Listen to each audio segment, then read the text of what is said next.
Right, well, first of all, I'll tell you what you're not going to get today, and that is you're not going to get a PowerPoint presentation. I think, to paraphrase Samuel Johnson, I think PowerPoints are sometimes, like patriotism, the last refuge of a scoundrel. So you'll see whirling letters form on the screen, and then somebody industriously read the lines, in case you'd forgotten the act of reading, between the beginning of the talk and now. So you're not going to get that. You will get a couple of short videos in relation to what I'm going to talk about. Whilst the talk was billed as a sort of controversial look of why do we need the archive, I mean, I hope that the case will be made, as it were, as I go through what we actually do. And other people who actually should know better. I mean, they never actually said, why don't you just put everything in the archive on YouTube and sell everything on eBay? They never actually said that. But sometimes, people who should know better just say, why don't you just digitize everything? Why have you got all these warehouses, vaults full of film material? Mostly we've won that argument, but you're never safe. So the last sort of two and a bit years of BFI life have actually been quite varied, exciting, full, because we had an ambitious plan to build a new BFI film centre on BFI South Bank, not where the current BFI South Bank is, but on a fresh site. Towards the end of 2009, what was clearly the outgoing Labour administration said, sure, you can have £45 million towards that, which wasn't enough, but obviously was quite a substantial contribution on the way to that. But I think, again, this is my personal cynical view, that it was actually a cynical ploy, because knowing it was a cheque that they were never going to have to cash, as it were. And sure enough, when the incoming government arrived, they said, no, you're not going to have that money. Again, the Labour government had talked about a merger between the BFI and the UK Film Council. I'm sure the audience probably knows the primary function of the UK Film Council was to allocate funds for feature film production. And the BFI and the UKFC had always had a rather tortuous, tense relationship, partly due to the fact that in the years, because we were dependent upon the UKFC for our money. So the DCMS, Department of Culture, Media and Sport, then funded the UK Film Council, and then the UK Film Council funded us. And for a period of about 6 years, the UKFC were getting more money for film production, and we didn't get a penny more. We had a cash standstill.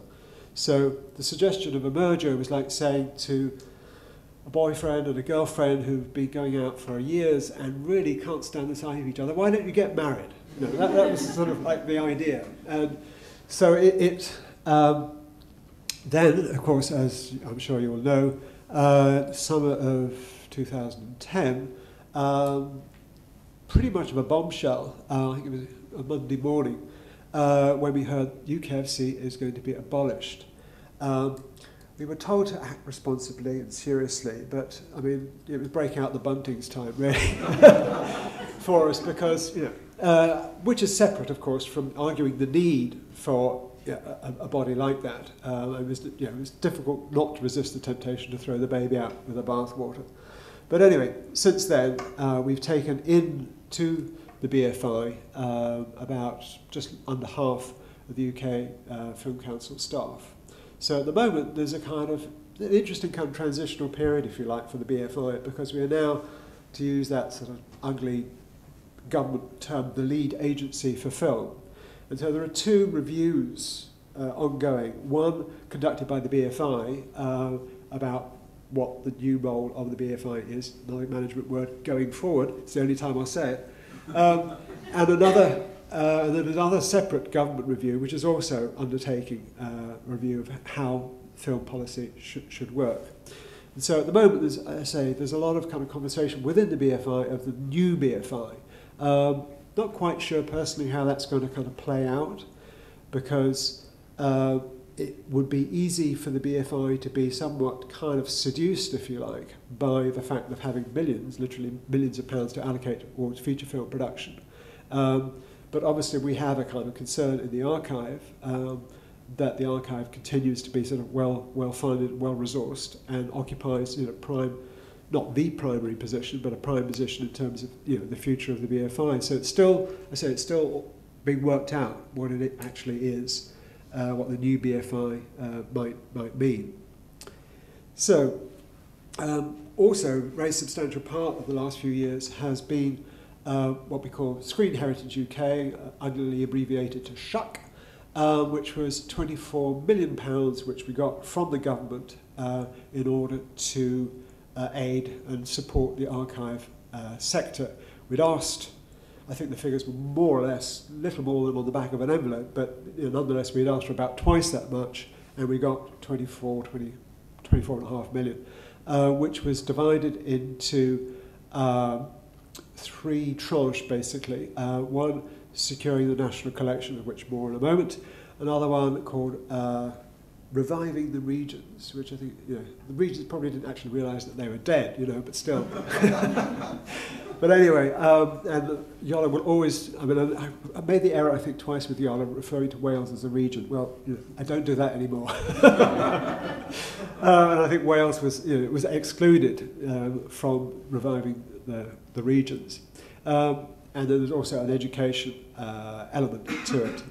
But what most concerned the archive was we finally got the approval to build a new master store in Gaydon, which is our remote storage. I'll show you a bit about that later on. The introduction, or the organisation, if you like, of the archive. We have out at Berkhamsted, which is where we have our safety vaults, and also our laboratory, where we have video facility, because we do a lot of off-air recording and work on video. We could print 35mm film as well, and as I say, that's where we have the safety vaults.